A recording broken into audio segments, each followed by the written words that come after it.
Hey guys, welcome to another episode of 40 Plus Gay Man Gay Talk. And I realize it is December.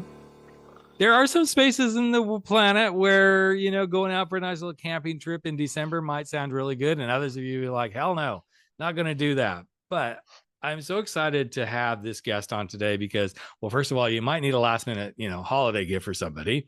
And he has that ready for you to pick up and throw it in somebody's stocking or in a gift bag or something like that.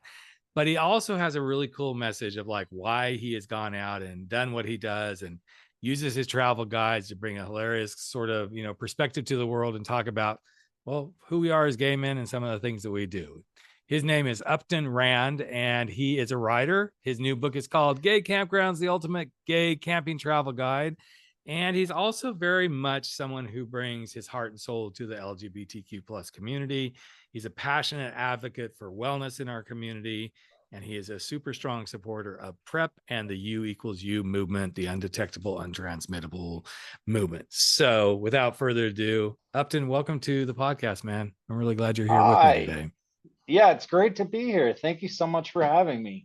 And true confessions, guys, he's not out camping. He already told me it's too cold where he is. He's not A dragging little his too ass out there to go chilly. A camping. Yeah. little too Yeah, chilly. yeah. And while we're at it, for those of you who are watching this on the video portion, he's got another furry friend here with us. So why don't you introduce your little furry friend, Yeah, Upton? guys, this is Max. He's my co-adventurer.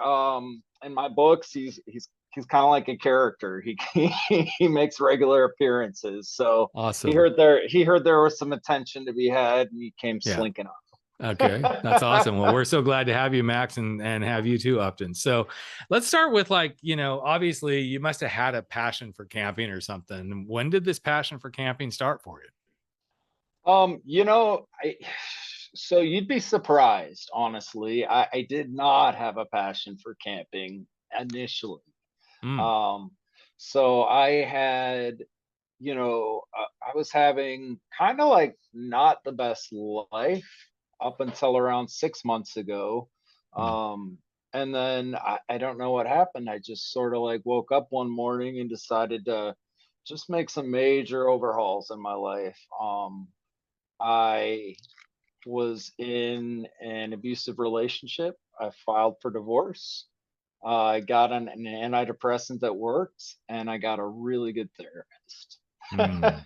And it was like God love once those I, those therapists. I mean, to me, they're worth yeah, their gold. They are worth their gold, they no doubt. really are, like a good, I had therapists before, but I think like this is the first good therapist I had. Yeah. So, um, it was like pretty like remarkable. It was like my whole Mm, world opened up.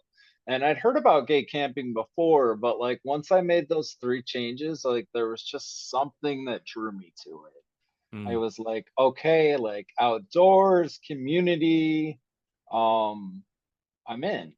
I'm yeah. in. I'm totally sold on this. So, uh, yeah, yeah, it It's was, it such an was, interesting space. Some guys are like, no, you'd never catch me camping. I mean, the camping I'm going to do at the Ritz Carlton, and I'm like, okay, well, that's your way of doing life and in the world, and good for you, right?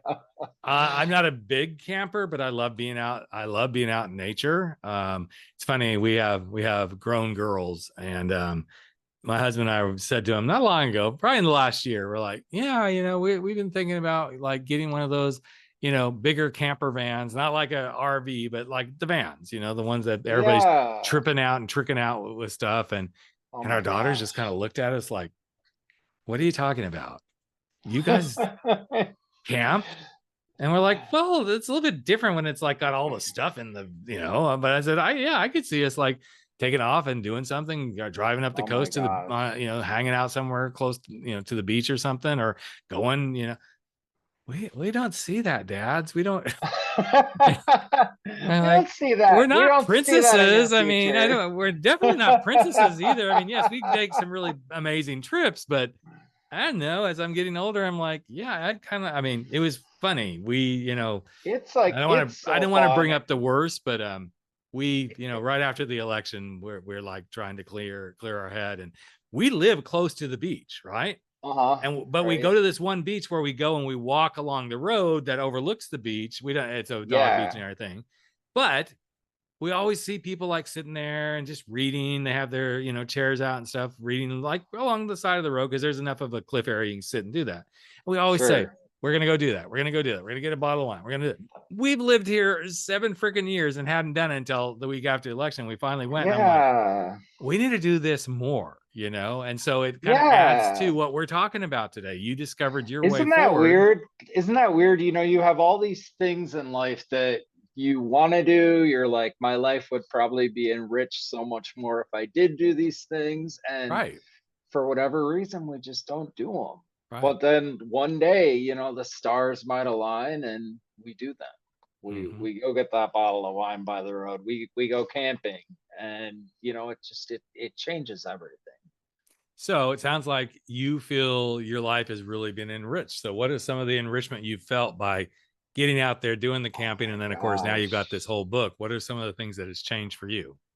Yeah, so first of all, this is my second book. I Mm-hmm. have I do travel memoirs. So the first book was a travel memoir in cities, urban adventures. So I was like, I'll go the exact opposite. I'm going to go out in the nature this time. Nice. And it I went down thinking that it was going to be, an environment that I could have control of. Mm-hmm.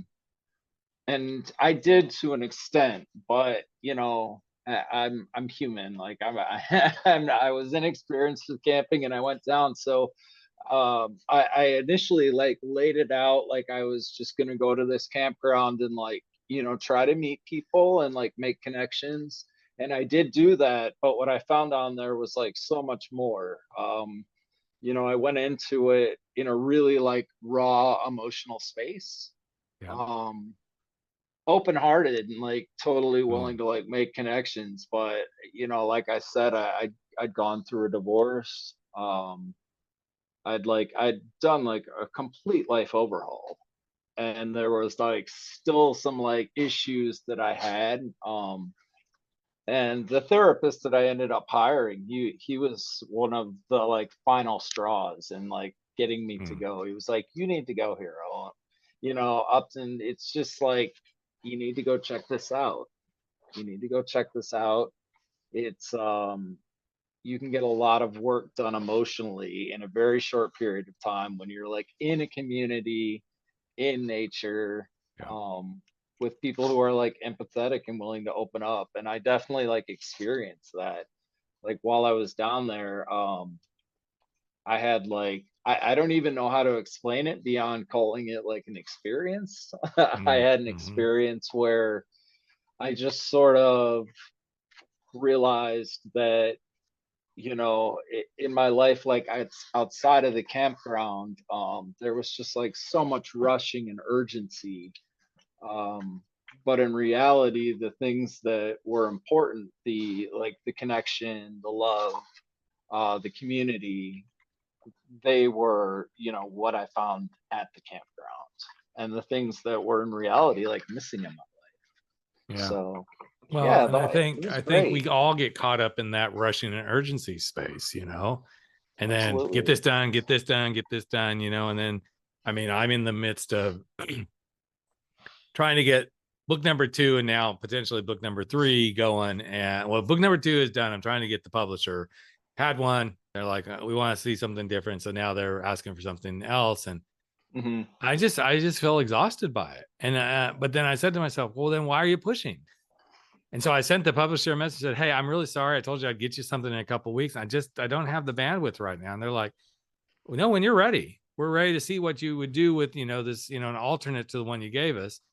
And it was such a Yeah. big lift, right? Of course, I've been Yeah. threatening my husband that I'm going to go away for like 2 or 3 days and go hole up in some mountain cabin and just do this, which would probably be a really great thing for me. And I love being out in nature, close to it.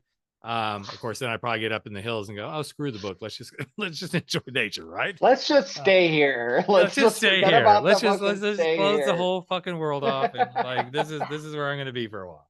But I'll be honest I with you, like that's where I'm at. Like honestly, I would just really love to like get to the point where I could go live at a place like this, because Mm-hmm. there are like people who like live there, or like you were saying, just get like an RV van and just like travel around. Like that Mm-hmm. sounds so amazing. I have That's a like the few dream. clients that are in my other world of public speaking. Hmm. So I help people, guys who've listening, they've heard this. They know that I help people build their speaking business. But I mean, I've got a couple like students in that world that won their husband and wife team, and they left Seattle via their sailboat, and they're sailing all the way down, all the way through the Panama Canal and everything.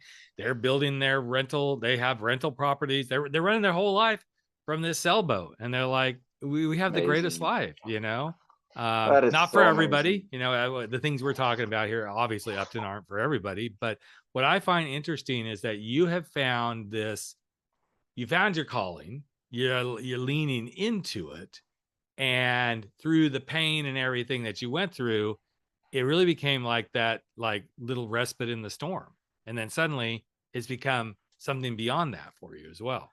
That must have been a Yeah. huge relief to like suddenly go, wait, I thought this was what I was going to do, and now it's become this whole other thing.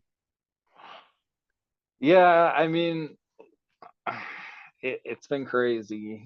It's been real crazy. It happened like really fast. Um, and I didn't expect it at Mm-hmm. all. I just tried. I wrote the books that I needed. Mm-hmm. Um, and it just worked out that other people needed them too. So But the beauty is you leaned into it. So often I think we as humans, but especially as gay men, sometimes we don't lean into the thing that's calling us the most. If somebody had told me when I came out of the closet in 1999 that I'd be making podcasts and writing books and coaching gay men and all this sort of stuff, I'd like, you're freaking crazy. No, I'm a corporate guy, and then when I finally leaned into it and said, okay, I've now got laid off from my second good sized corporate job in 6 years. right, right. Something's calling me. Something's calling me. Something's telling me. Something's nudging me. Something's basically bitch slapping me upside the head saying, wake up, Rick, wake up. And sometimes it is in those deepest, darkest moments that it's like, okay, I guess let's go do this. So because you've Yeah, been on this journey, what is something that you've really like enjoyed the most? I mean, I'm sure there's hundreds of things, but like honestly, other like, than other than your little buddy, being there by your side, but what's something you've really leaned into and enjoyed the most? so I just like talking to people. Mm, I didn't talk to people like before at all. I was very scared to like communicate. yep. Um, and I don't know if that was from social anxiety, which kind of like, got better after some of the life changes I made, You're right. or maybe it was just because I didn't want to talk to people. I don't know. Well, it could be a combination of both, quite honestly. Yeah, I mean, but having like grown up just in an abusive space myself, having grown up that way, I can totally relate to that. I had a hard Mhm. time talking to people Yeah, it's because I didn't want anybody to know. I mean, I didn't want anybody to yeah. know the dirty little secret, right? I mean, that's definitely a big part of it. I felt like if I were talking to people, I would have to, tell them about stuff. Mm-hmm. Yep. So that's been like amazing. I mean, it's crazy because I started this all less than 6 months ago, and like it was because like I got out of this marriage, and like I was so isolated and pigeonholed. Like I didn't Mm, even have like people to call. Like I didn't have friends. I had nothing. I just had Max. yeah. So it's crazy to see like, just that I have friends now, just at Mm-hmm. like good friends, like after just like 6 months. Like it's incredible to me. It's absolutely incredible. So I don't So know. what was you had this moment, I'm not going to call it a moment, but probably a moment, a bunch of moments. But when did you finally realize like, okay, I'm starting to be more social, I'm starting to create like did it happen pretty quickly on the friends and being more social, or did one day you're like, wait, I've been talking to people, and oh wait, people really want to, these guys want to be my friend, you know? Did you have that Right. little come to Jesus moment with yourself? I didn't Mm, honestly.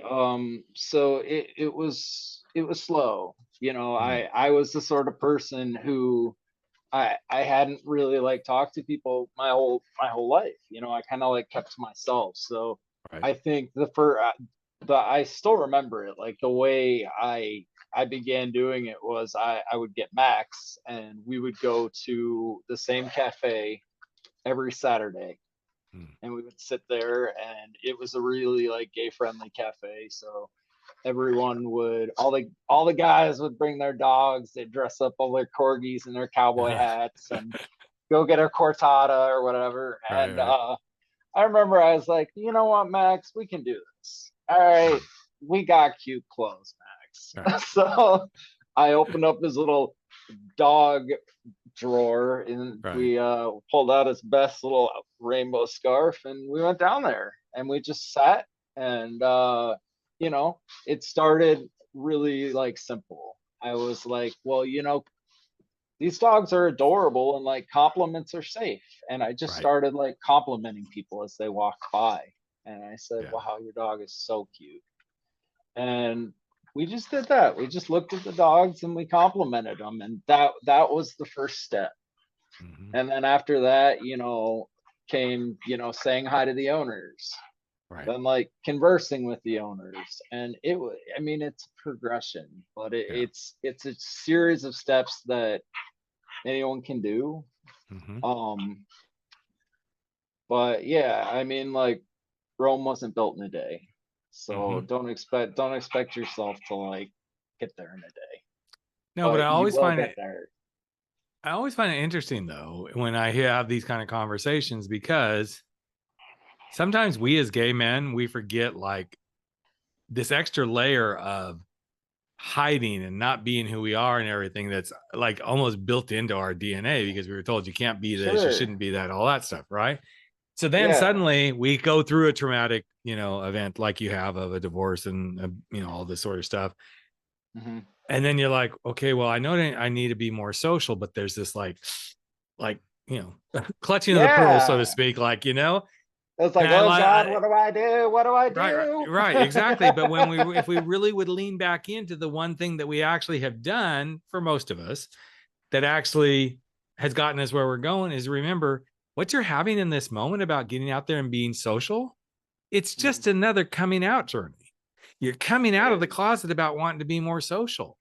And it's tough. Yeah. I mean, people are kind of surprised. They're like, you're an introvert? And I'm like, I am an introvert. Believe it or not, even though I Yeah. do podcasts and speak on stages and all that, there's an introvert side to me that gets really uncomfortable in certain situations. Yeah. The gym being one of them. I'm like, I get in the gym and I'll do my thing, but there's this, Yeah. walking into a social situation where I don't know a lot of people, that can be very Mm. uncomfortable. Now, if I go to a social situation and, at least there's a few friends that I know, I'm great, but I have a really hard time breaking the ice with anybody else in that room, because I go right back to little Ricky, like they're gonna judge me. Oh my God, he's a big Mm. guy. He's kind of a heavy set guy. He's a bald guy. No, I don't really give a shit about my bald. I love my bald. Don't fuck with me on my bald, boys. I'll Mm-mm. wrap you over my leg and spank you for that one, and you won't enjoy it. Trust me, you won't enjoy that one. But Ah. it's such an interesting space that if we just realize that so many of our fears that we come up against, writing a book, going and getting that camping gear or getting that camper RV or asking somebody out, it's our little in the closet self that's holding us back half the time, because we're afraid of being rejected and what somebody will think of us. It Now that comes you down say to that that, basic. can I just like say like the one thing that kind of like was the turning point for me Yeah, personally? yeah. It was when I gave myself permission to make mistakes. Hmm. That's a That was biggie. it. Yeah. If you can, like for me at least, I approach life with two things. I'm gonna do my best and Yep. try to over deliver, but I give myself permission to make mistakes. Like, Mm-hmm. everyone is human. We will all make mistakes. So, I mean, Except Max. Max makes no mistakes. Yeah, he got to no, he's running the show. He's running things around here. Yeah, I But that's think a big, honestly, that's a big reveal right there. Like giving your, I mean, it's ironic that you just said that, Upton, because that is actually part of kind of my core talk. But the first thing in my one of my core talks that I do is permission granted. And I talk about giving mhm, yourself permission granted to do anything, even fuck up. Give yeah, yourself permission granted to fuck up. Because when yeah, you can do that, it removes so much judgment. It's like, okay, yep, I screwed up. I really screwed up. But it's not easy, yeah. right? Like, I think I got dumped in my latest book, actually. I'm pretty sure I wrote about it. Yeah. Mm. So, I mean, but at the end of the day, like, it also led to like something amazing. But like, I don't know. You'll have to buy the book and find out. But it definitely like you you give yourself that permission and you're free. You're Mm. 100% free. Mm-hmm. At least for me, that's how it feels. Well, I think for So most of us, I mean, we can take any situation and the soon. I mean, I know for me, I was giving myself such a hard time about. Okay, I got the book done. I got book number 2 done. mhm, I probably sat on it for a good 6, 7 months before I'm like, okay, let's go try to get a publisher. I was so afraid to go get a publisher that I would never do it. But man, as soon as I said, okay, well, wait, do I have to do this by myself? No. I went online. I found a really great Writer's Digest sort of course, worked with an actual agent, got some good insights on how to really pitch for this, which I know because I've been through this before. But this one was like, I really want to be, I want to be better prepared. As soon as I gave mhm. myself permission to go do it, I didn't Yeah, care how many reject. I mean, yeah, it still hurts when I got rejection letters, but it's like, well, at least I'm in motion, right? I'm doing something. yeah. I gave You're myself doing permission to something like do it and to actually not get what I was looking for. It's like, at least you gave yourself permission to get started. right, I got right. rejected a whole lot. It's still not in a publisher's hand. That's okay for me. But that piece of you allowing yourself to go, it's okay to make mistakes. Hmm. It's huge. It's huge. Absolutely, absolutely. Because like I don't really like. I know for me, like I rarely succeed the first time I try it. Hmm.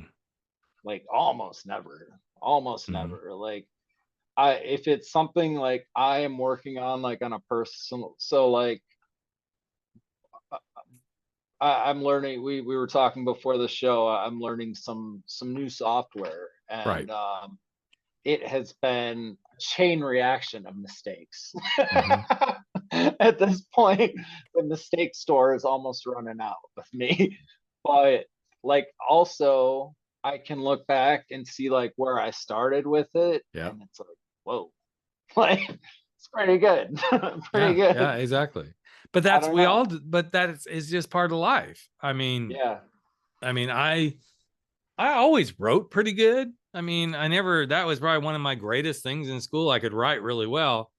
But Mhm. man, when I started writing and I did the first book and had the first draft and was working with a book coach and she started doing some of the editing, I was like, oh my God, I thought I was so good. Well, there's the ego. The ego steps in. Oh, I thought I was so good. And then I'm looking at this and she's red marked and red marked. I'm like, what?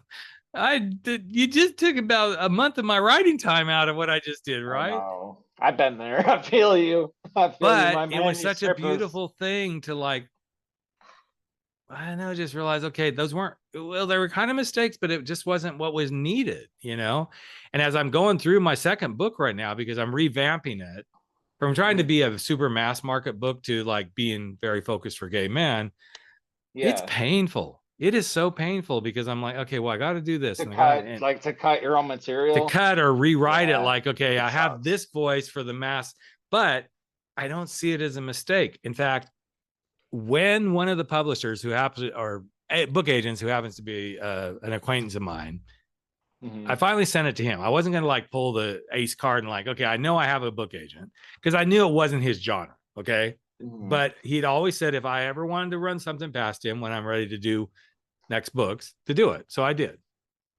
Good. And I was like quivering, like, okay, I've put it out to 30, couple of bites, but nothing that went further. One wanted me to completely rewrite the whole thing. I'm like, I'm not ready to rewrite the whole thing. I can see some edits and stuff, definitely.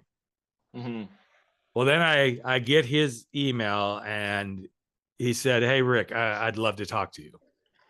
Of course, ego went, "Oh my God, maybe he's going to pick it up, right?" Instead of Mm-hmm. going, well, let's get curious. Let's see where this leads. But by the time I caught him, like, I don't know. I just know it's not his genre. Let's see where it leads. Mm-hmm. He got on the call and he goes, Rick, he goes, I was really looking forward to this book. And he goes, a great title, got a great catch, great context. I got through the, book proposal. It was feeling pretty good. And then he goes, and I started reading and he goes, it just wasn't landing for me.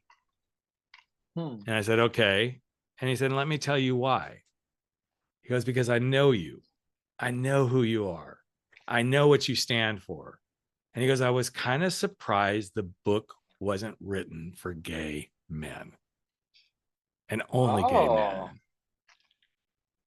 I tell you what, yeah, Upton, that was one of the most, I like what you just did with the, I had yeah. that, I'm like, because I'd kind of been playing with that concept. Like, I wonder if I changed the, kind of just changed the direction. It was a Mm-hmm. sigh of relief. It got me off the hook in my own head.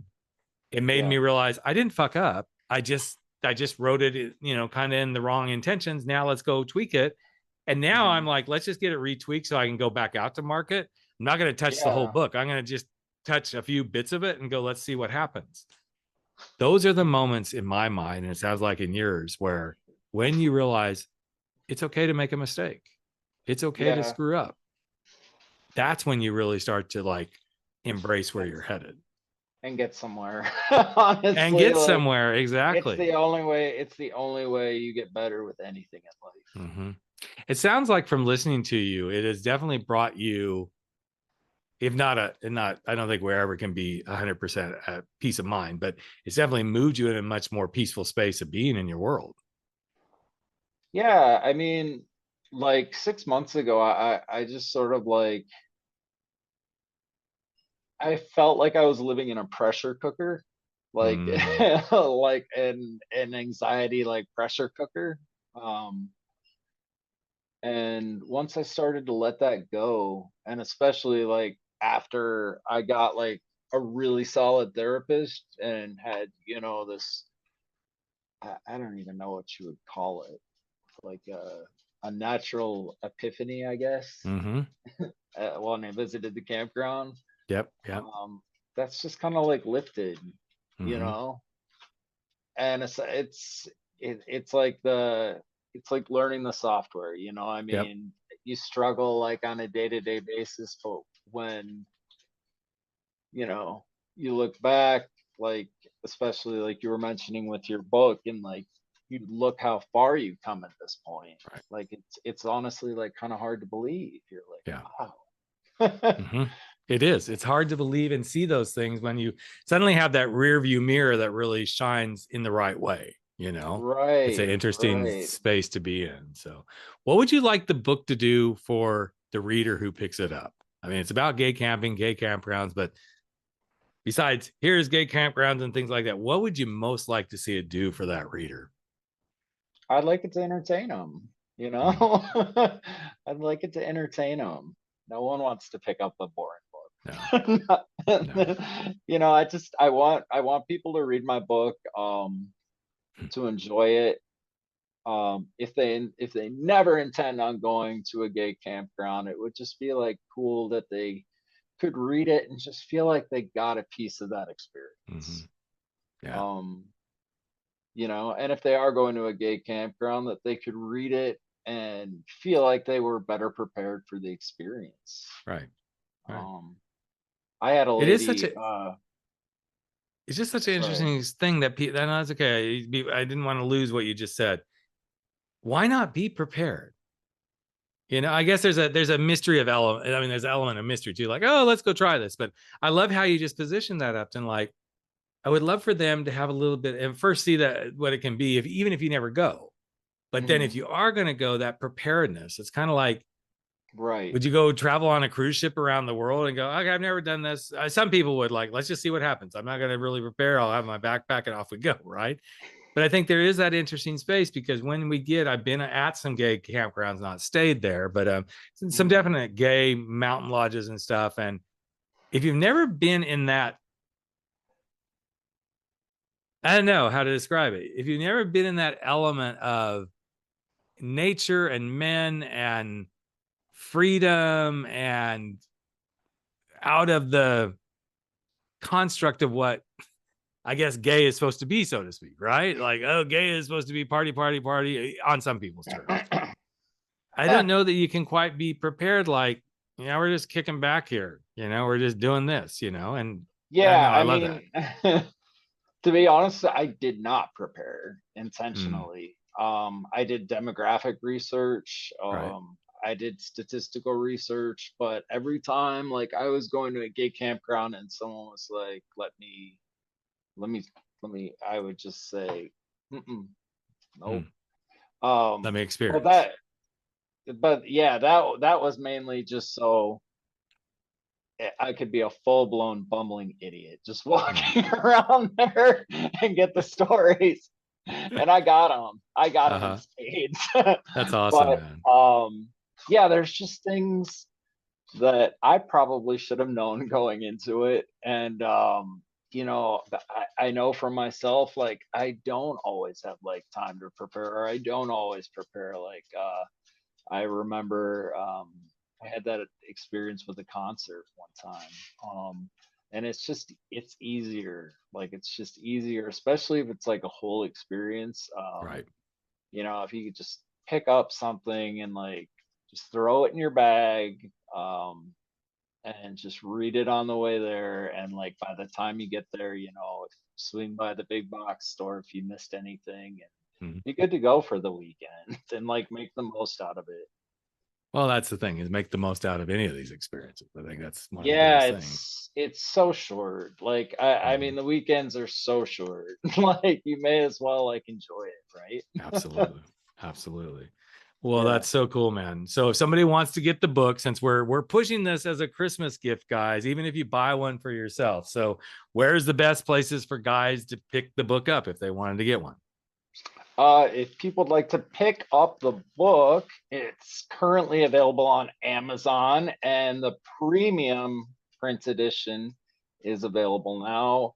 A portion of all the sales are getting donated to the Cleveland AIDS Task Force. Nice. Um, so yeah, you can I pick it love up I on love that you tied Amazon. it to something that's, near and Yeah, dear to your heart. That is it part of another is. movement you're really involved in. I find those moments and movements like just help me be glad that I'm not just bringing this in the world to bring it into the world. You know, I brought it Yeah, into the world because I wanted to have some impact, but I also want to like have that impact for those who buy it. But what else can I do that gives back to the community? So yeah, yeah. Well, that was my first memory growing up. My parents took me to see the AIDS quilt in DC when I was like mm, 6 or 7. So there's actually a picture hanging on my wall of my big brother and I when we mm, were like 6 and 7, like visiting the AIDS wow. quilt in DC.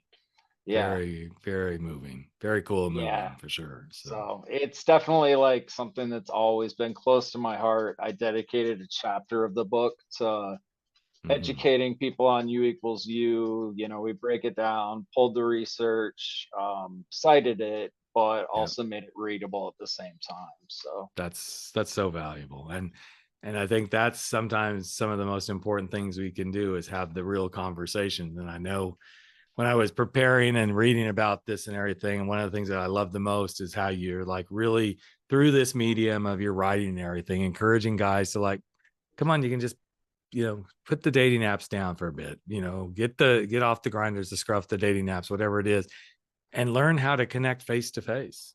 Yes, our yeah, phones are yes, I get it, our phones have become our lives for so much of what we do, but it's just interesting when yeah, you can like just take and go, okay, you belong over here for this time and it's see what hard. you can Like do. I'm not perfect.